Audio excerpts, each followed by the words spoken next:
우리 좌우로 인사하겠습니다. 하나님은 당신을 사랑하십니다.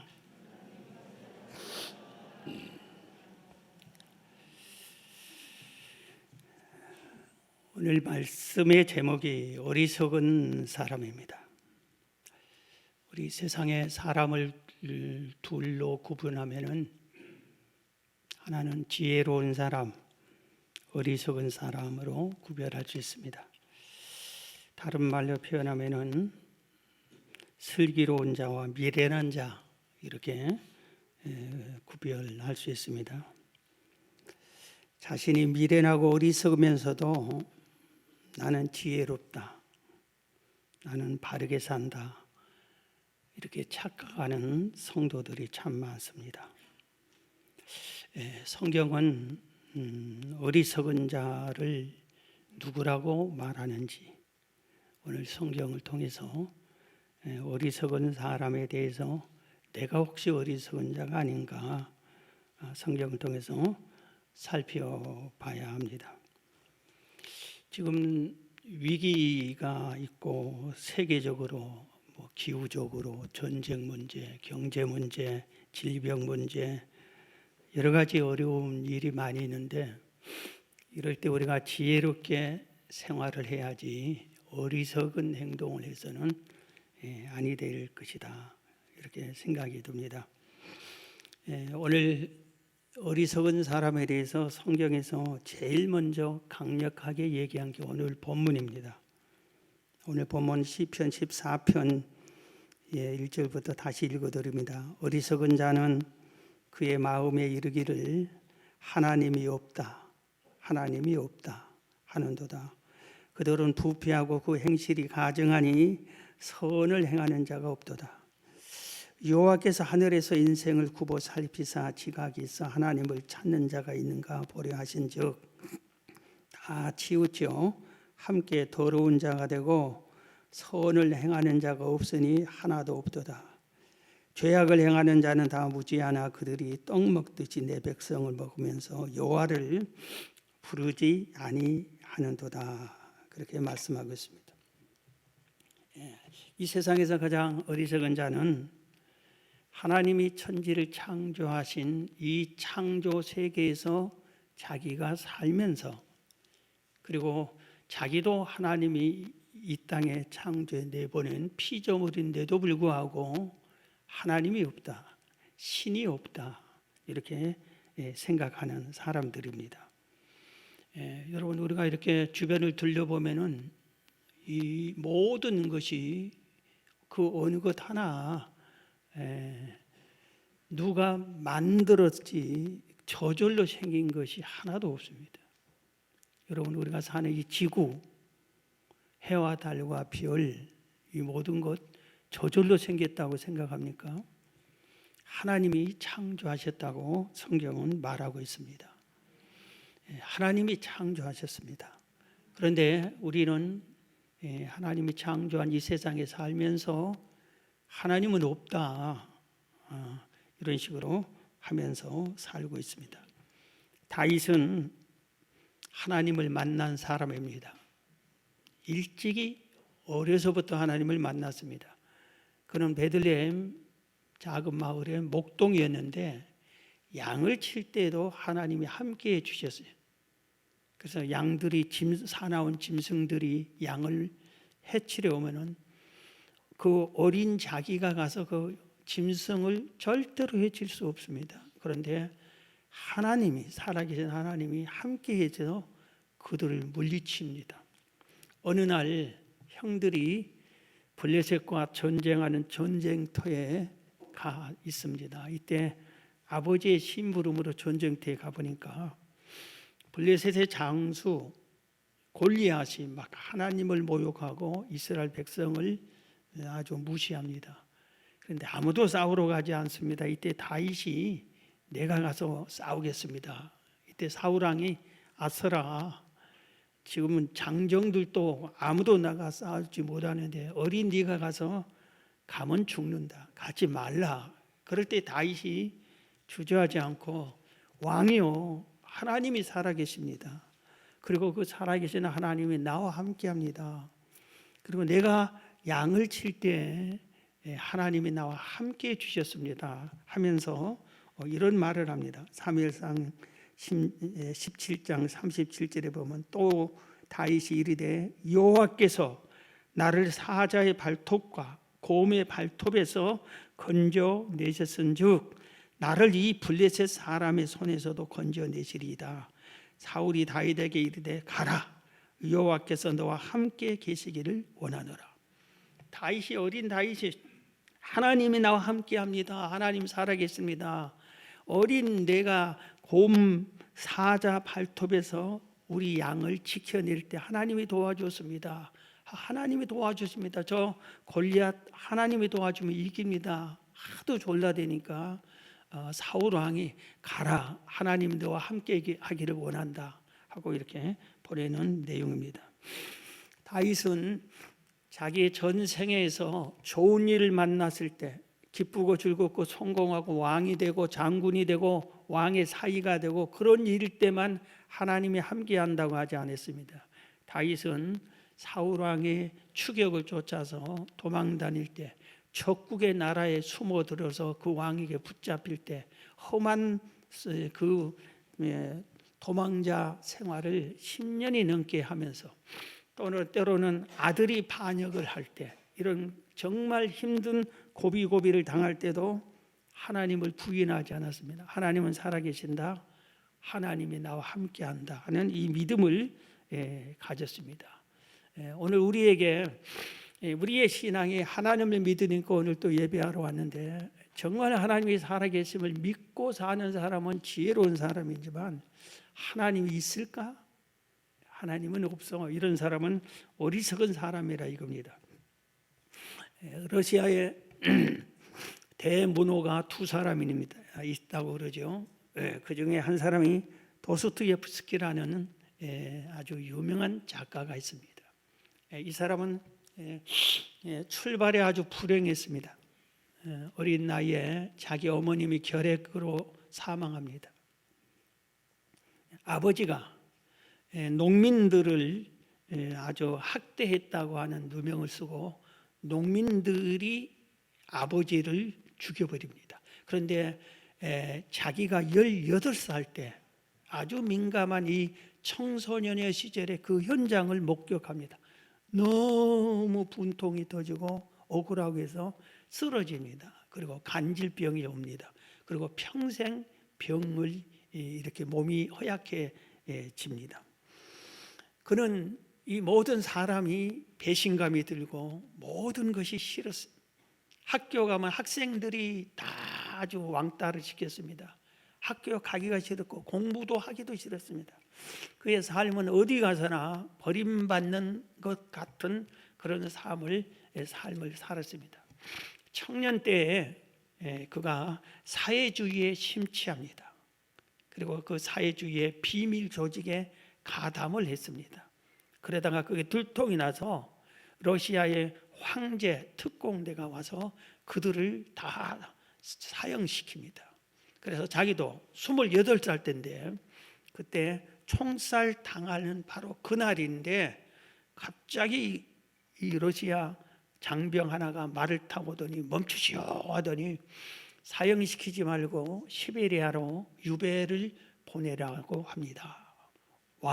황제의 명령이요. 그래서 사형을 중단하고 시베리아로 유배 생활을 가게 됩니다. 그 먼 길을 아주 느린 기차를 타고 한없이 가는 도중에 중간 간이역에서 이제 가면서 사람들이 우리는 이젠 죽었다, 그 아주 꽁꽁 온 얼음과 같은 시베리아에서 우리는 얼어 죽는다, 전부 다 낙심하고 탄식하고 이렇게 할 때 어느 간이역에 도착을 했는데 웬 아주머니가, 웬 부인이 다른 사람도 아니고 도스토옙스키에게 성경 한 권을 건네줍니다. 하나님이 계십니다. 이건 하나님의 말씀입니다.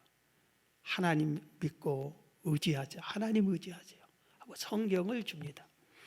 한 번도 하나님이 살아계신다고 생각지도 않았던 그였습니다.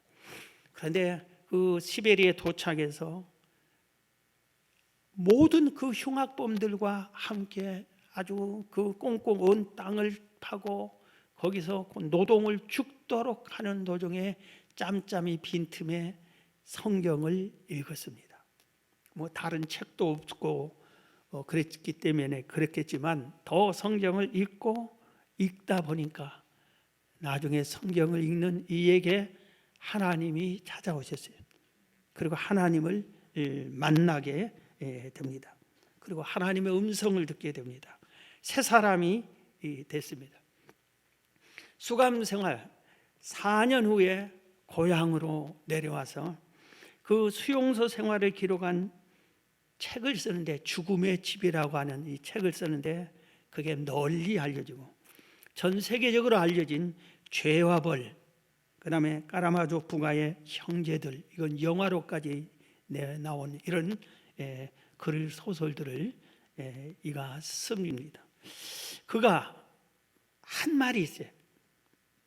세상의 모든 사람들이 하나님이 없다고 해도 아니다, 나는 안다, 하나님은 살아계신다, 하나님은 나와 함께한다, 이 말을 남겼습니다. 사랑하는 성도 여러분, 하나님은 살아계십니다. 하나님이 살아계신데도 불구하고 하나님이 없다고 하는 사람들의 특징이 있어요. 그 중에 하나가 오늘 본문에서도 지적하는데, 그들은 하나님이 살아계신지 안 계신지, 하나님이 계신다면 내 기도를 들으겠지, 하나님을 찾아보지 않습니다. 하나님께 기도해 보지 않았습니다. 하나님께 구하지 않습니다. 그리고 무조건적으로 자기가 하나님은 없다고 해놓고 하나님을 믿지 않고 하나님을 찾지 않습니다. 이게 이 사람들의 특징이에요.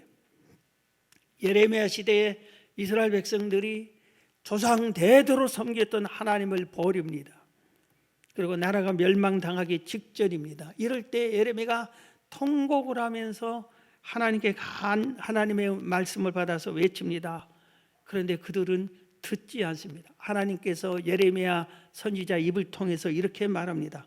예레미야 29장 12절에 보면은, 너희는 내게 부르짖으며 와서 내게 기도하면 내가 너희를 들을 것이요, 너희가 전심으로 나를 찾고 찾으면 나를 만나리라.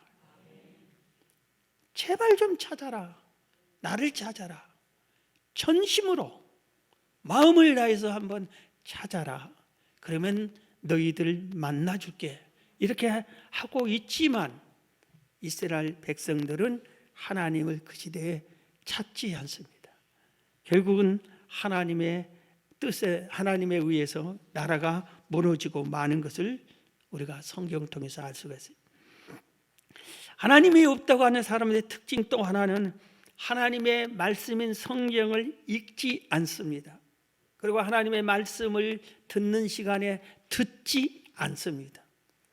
하나님의 말씀을 외치는 설교, 예배 도중에 설교 시간은 하나님의 말씀인데도 불구하고 하나님이 없다고 하는 사람들은 설교로 듣지 않습니다. 하나님의 말씀으로, 메시지로 듣지 않습니다.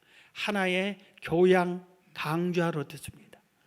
그래서 자기가 스스로 생각해서 옳고 그름을 판단하고 이건 귀담아 들을 만하다, 기억할 만하다, 이것은 나와 상관없다, 스스로 이렇게 하나님의 말씀을 듣지 않고 자기가 거부를 합니다.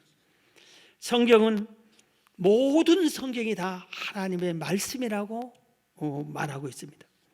마음문을 열고 읽으면은, 그리고 마음문을 열고 들으면은 하나님을 만날 수 있다고 성경은 가르쳐주고 있습니다.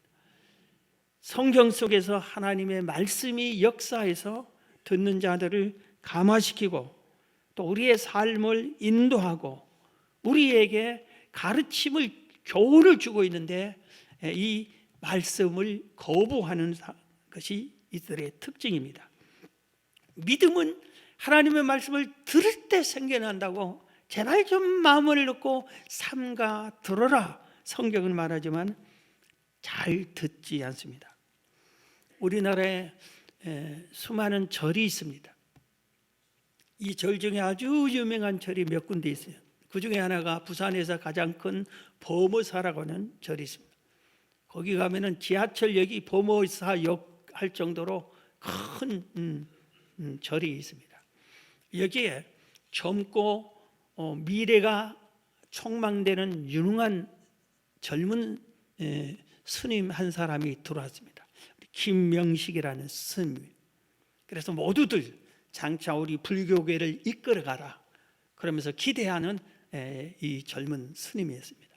그런데 어느 날 그 범어사에 젊은 여대생 2명이 와서 탑을 돌면서, 불교인들은 절간에 찾아가면은 뭐 대웅전에 가서도 기도하지만 탑을 돌면서 소원을 빌고 기도하기도 합니다.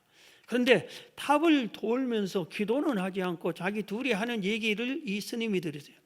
이 여대생 둘이 한다는 말이, 야, 나 며칠 전에 나 친구 따라서 교회를 갔다. 그런데 그 교회 목사님이 이러더라고. 불교는 구원도 없고 영생도 없고 인생의 죄 문제도 해결하지 못하고 죽음 문제도 해결하지 못하는, 그래서 불교는 종교도 아니래. 영생이 없대. 생명이 없는 종교래. 죽은 종교래. 그렇게 얘기를 자기들끼리 주고받는 것을 이 김명식 젊은 스님이 들었어요. 분노가 끓어오른 거예요. 그래서 그 절간의 범어사의 주지 큰 스님에게 찾아갔어요. 스님, 내가 여차여차해서 이런 소리를 들었는데 한두 번 듣는 게 아닙니다. 이 기독교라는 이 기독교인들이 참 무례하다고. 어떻게 우리 불교를 이렇게 비난합니까? 기독교에 아무것도, 기독교가 잘못됐을 겁니다. 내가 그러니 기독교를 공격하려고 하니 성경을 좀 읽어야 될 것 같습니다. 기독교의 경전인 성경을 읽을 테니 허락을 해 주십시오. 그러니까 젊은 자네가 그렇게 해서 기독교의 잘못을 파헤쳐 봐라. 성경만 읽어라. 그리고 모든 예불 다 면제해 주세요. 새벽 기독교보다 더 먼저 일어나서 예불 드려요, 절간에. 그런데 그런 거 다 면제해 주세요. 오직 그 절간에 아주 작은 골방 같은 곳에서 아무것도 않고 성경 한 권 사가지고 성경만 읽고 성경에서 잘못된 것을 찾으려고 계속 성경만 읽기 시작해요. 한 번 읽었어요. 2번 읽었어요. 계속 읽으면서 이렇게 찾으려고 하는데 성경에서 잘못된 것이 찾지를 못해요. 그 성경이 읽다가 보니까 하나님의 말씀이 살아서 자기를 변화시켰어요.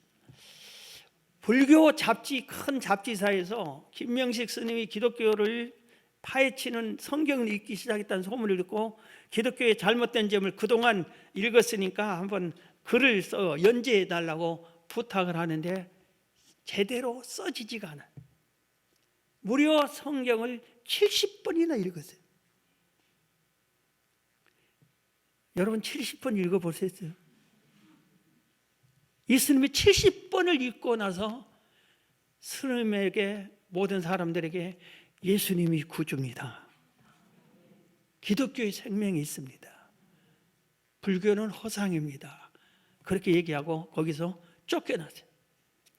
나중에는 그가 지금은 목사님이 되셨습니다. 하나님의 말씀은 살아있어요. 운동력이 있다고 그랬어요. 좌우의 날쌘검보다 더 예리하다고 그랬어요. 그래서 그렇게 강팍한 사람도 하나님의 말씀을 듣다 보면은, 읽다 보면은 그게 녹아지고 변화가 되고 기적이 나타나고 생명을 살리는 일을 하게 됩니다. 그런데 하나님이 없던 사람들은 절대로 성경을 안 봐. 성경을, 하나님을 찾아보고 성경에서 하나님이 잘못됐다는 것을 찾아보고 그리고 나서 없다고 해야 되는데 기도도 않고 성경도 안 봅니다. 그리고 그들은 하나님이 없다고 믿기 때문에 죄를 두려워하지 않습니다. 오늘 본문 1절, 3절 그런 말씀들이 다 그런 내용들이에요. 그래서 그들은 죄가 무섭지 않아요.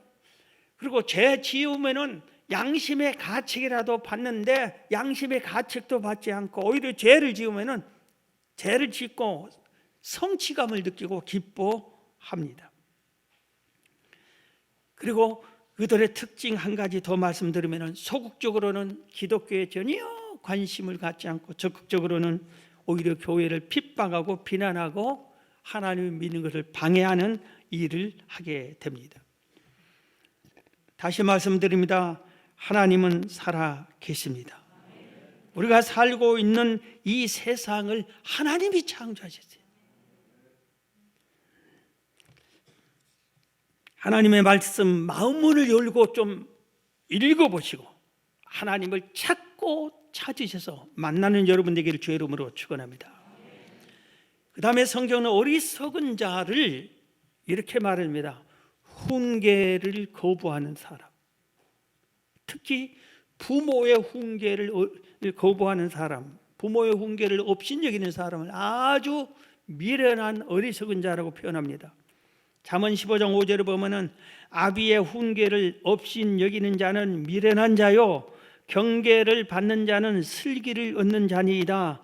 잠언 1장 7절 이하에도 보면 여호와를 경외하는 것이 지식의 근본인 것을 미련한 자는 지혜와 훈계를 멸시하느니라. 내 아들아, 내 아비의 훈계를 들으며 내 어머니의 법을 떠나지 말라. 이는 내 머리에 아름다운 관이요 내 목에 금사슬이니라. 그랬어요. 오늘 이 잠언은 솔로몬이 아주 지혜로운 솔로몬이 있어요. 그러면서 솔로몬이 자기 아들에게 한 말입니다. 야 이놈아, 내가 어떻게 해서 내가 된 줄 아냐? 우리 아버지 다윗 왕의 훈계를 잘 받아들여서 내가 오늘의 내가 됐다. 너도 내 훈계를 받아들여야 돼. 자식이 부모의 훈계를 받아들이지 않으면 미련한 어리석은 짓이야. 훈계를 잘 받아들여야 네가 아름다운 관을 쓰고 금사슬을 메고 성공한다. 이런 말이 바로 제가 읽어드리는 말씀입니다. 여러분, 부모가 왜 우리를 훈계하죠? 왜 우리가 잘못하면 책망하고 꾸지람하죠? 우리를 사랑하기 때문에 그런 겁니다. 이 세상에서 누가 나를 가장 사랑했어요? 부모요, 부모요. 자식이 나를 사랑한 것보다 부모가 더 제일 사랑한 겁니다. 부모가 우리를 가장 사랑해. 그렇기 때문에 부모가 제 자식이 잘못된 걸 보면은 가만히 있지 않고 너 그거 잘못됐다, 고쳐야 된다 이렇게 얘기를 하는데 듣는 사람은 꾸지람으로 듣고 듣기 싫다 하고 시대착오적인 말 하지 말라고 그러고 부모님 말씀이 아버지 말이 틀렸어요, 엄마 말이 틀렸어요 이런 식으로 거부를 합니다. 시부모가 한마디 하려고 하면 처음부터 마음을 닫아내버려요. 그리고 잔소리로 뭐 생각을 합니다. 시부모의 말 속에 잘 되려고 잘하라고 해주는 말이 다 들어있는데 아예 처음부터 마음을 닫아버려요. 자녀들이 나 사춘기입니다. 건들지 마세요. 나 지금 입시를 시험 공부를 앞두고 있습니다. 내가 하라는 대로 좀 놔두세요. 아주 미련한 자식들입니다. 사춘기가 뭐고 시험을 앞두고 그 어느 것이 왔다 할지라도 부모가 훈계하는 그 훈계는 내게 피와 살이 되는 이 땅에서 가장 소중한 유익한 것입니다. 미련한 자식이 부모의 말을 듣지 않고 거부하고 피하고 마는 것입니다. 여러분, 누군가 여러분을 훈계하거들랑 진실로 받아들이십시오. 고치십시오. 그리고 그분에게 고맙게 생각하세요. 자, 그 다음에 어리석은 자는 성경은 이렇게 말합니다. 자기 육체만을 위해서 이 땅에 재물만 사랑하고 재물만 모으려고 애쓰는 사람을 어리석은 사람이라고 성경은 말합니다. 예수님께서 누가복음 12장에서 비유로 이렇게 말씀했어요. 어느 나라에 큰 부자가 있었습니다. 그는 돈밖에 몰랐습니다. 돈을 이 세상의 최고로 알았습니다. 돈만 있으면 이 세상에서 아주 영원히 행복할 줄 알았어요. 하나님보다 돈을 더 사랑했어요. 돈을 모으기 위해서 수단 방법을 가리지 않았어요. 그러다 보니까 하나님 것도 도둑질하고 첫 열매는 하나님 드려야 되는데 드리지 않고 주변에 가난한 사람이 좀 도와주세요, 좀 구워주세요도 외면하고 아주 냉정하게 거절을 했던 사람입니다. 그런데 이상하게 아주 그 해 농사를 지었는데 이렇게 인생하고 돈밖에 모르는 그 사람의 아주 농사가 얼마나 잘 되는지 모릅니다. 그래서 이 부자가, 돈밖에 모르는 이 부자가 어떻게 하냐면 종들을 시켜서 지금 창고에 가득 차 있는 양식이 있는데도 더 큰 창고를 만들어서 아주 알곡, 양곡을 가득 채워가지고 영원히 굶주리지 않고 누리면서 살겠다, 이렇게 말합니다.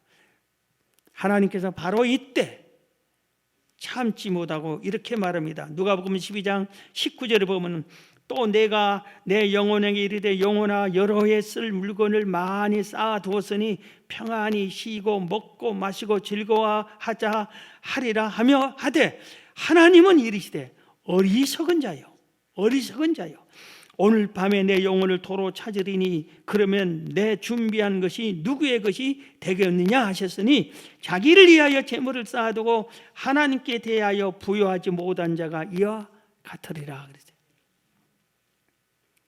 그날 밤에 하나님이 그 영혼을 데려가 버렸다 이겁니다. 잔뜩 쌓아놓은 재물 하나도 가지고 가지 못하고 사용도 못하고 자기 세상을 떠나고 마는 것입니다. 여러분, 돈이 최고고 돈만 있으면은 이 땅에서 영원히 잘 먹고 잘 산다, 걱정할 것 없다, 성공하고 행복할 것이다, 이렇게 믿는 사람이 어리석은 사람입니다. 그렇지 않습니다. 돈보다 더 귀한 것들이 있어요. 돈보다 더 소중한 것들이 있어요. 그런데 돈만 아는 사람, 돈밖에 모르는 사람, 그리고 어떻게든지 돈만 모으려고 애를 쓰는 사람, 이런 사람은 어리석은 사람이에요. 여러분, 돈만 사랑하지 말고 우리가 한번 생각을 해보세요. 내가 그동안 무엇을 위해서 살았냐, 무엇 때문에 살았냐,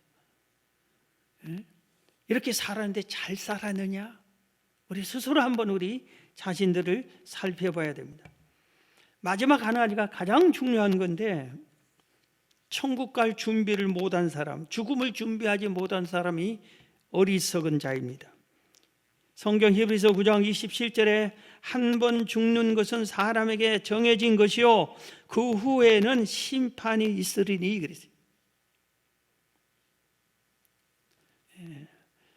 우리는 우리 주변에서 사랑하는 사람이 죽어가고 우리 옆 사람이 죽어가는 것을 보면서 살면서도 내가 죽는다는 것은 별로 느끼지 못하고 살아요. 성경은 엄히 말하고 있어요. 두 가지, 우리 모든 인생의 두 가지. 사람은 다 죽는다, 죽고 끝이 아니라 심판을 한다, 이 두 가지를 엄히 가르쳐주고 있는 것입니다. 성경은 그렇게 말하는데 마귀는, 사단은 우리에게 늘 이렇게 얘기해요. 죽으면 끝이다, 죽으면 끝이다, 이렇게 얘기합니다. 내세는 없다, 심판도 없다, 천국 지옥도 없다, 죽으면 끝이야. 이 땅에 살 동안이 제일 소중하고 이 사는 것이 제일로 중요해, 그렇게 생각해요. 물론 이 세상이 중요합니다. 이 세상을 바르게 잘 살아야 돼요. 그런데 이 세상에서 우리 육이 죽고 나면 끝이 아니라 우리 영혼이 심판을 받게 되는 것이고 천국과 지옥으로 가게 되는 것입니다. 예수님께서 비유로 그래서 이것을 많이 깨우쳐 주셨어요. 신랑 맞으러 나간 10처녀 중에 지혜로운 5처녀, 준비한 지혜로운 5처녀만 신랑을 맞이했다. 준비하지 못한 미련한 5처녀는 신랑을 맞이하지 못했다고 가르쳐 줬어요. 죽음을 준비하는, 천국 갈 준비를 한 사람만 간다 이겁니다. 5달란트 2달란트, 1달란트를 종들에게 나눠줬어요. 내가 다시 와서 심판하겠다, 정산하겠다, 열심히 장사해라. 이 말은 너 심판한다, 이 세상에 사는 동안 열심히 살아라, 바르게 살아라, 이 말입니다. 5달란트 받은 사람이 또 5달란트를 남기고 2달란트 받은 사람이 또 2달란트를 남겼습니다. 이때 주인이 와서 이 두 사람을 칭찬해 주세요. 착하고 충성된 종아, 잘했다. 그리고 천국에서 다스리는 축복을 상을 주었어요. 그러나 1달란트 받은 사람이 아무것도 준비하지 않았어요. 그래서 이 악한 게으른 종을 어두운 바깥 어두운 곳에 쫓아버려라. 거기서 이를 갈고 슬퍼할 것이다. 그리고 있는 것을 뺏어서 10달란트 된 사람에게 주는 것을 우리가 배워야 됩니다. 예수님이 말씀하셨어요. 2 사람이 밭에 있다가 준비된 한 사람만 예수님이 재림할 때 들림을 받는다. 2 여자가 맷돌을 돌리다가 준비된 한 사람만 들림을 받는다, 이겁니다. 우리는 심판을 준비해야 되고 우리는 죽음을 준비할 줄을 알아야 되는 것입니다. 그래서 예수님께서 마태복음 24장 42절에 그러므로 깨어 있으라, 어느 날에 너희 주가 임할는지 너희가 알지 못함이니라. 이러므로 너희도 준비하고 있으라, 생각지 않은 때에 인자가 오리라 그랬습니다. 사랑하는 성도 여러분, 이 세상이 너무 복잡하고 순간순간 변하고 혼란스럽고 살기 너무 바쁜지만 우리 영혼이 고향인 천국을 준비하시기 바랍니다.